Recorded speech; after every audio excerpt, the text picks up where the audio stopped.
বাঙালি মনীষীকে অপমানে বিজেপিকে তোপ তৃণমূলের। রামমোহন রায় সতীদাহ প্রথা রোধ করেছিলেন, তাহলে কি বিজেপি সতীদাহ প্রথা সমর্থন করে?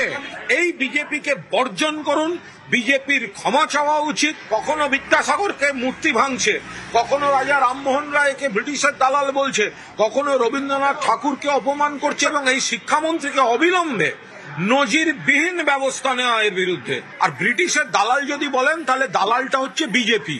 যখন বন্দে মাতরম বলে বাংলা থেকে একের পর এক শহীদ ব্রিটিশের মঞ্চে জীবন দিচ্ছে, সেই সময় জেল থেকে বসে মুচলেখা দিয়ে আর করবো না, স্বাধীনতা আন্দোলনে থাকবো না, এই বিশ্বাসঘাতক বেঈমান ব্রিটিশের দালালরা, তাদের মুখ থেকে শুনতে হবে রাজা রামমোহন রায় যিনি সতীদাহ বন্ধ করেছিলেন। মধ্যপ্রদেশের মন্ত্রীর মন্তব্যের প্রতিক্রিয়া দিতে নারাজ বঙ্গ বিজেপির মুখপাত্র দেবজিৎ সরকার।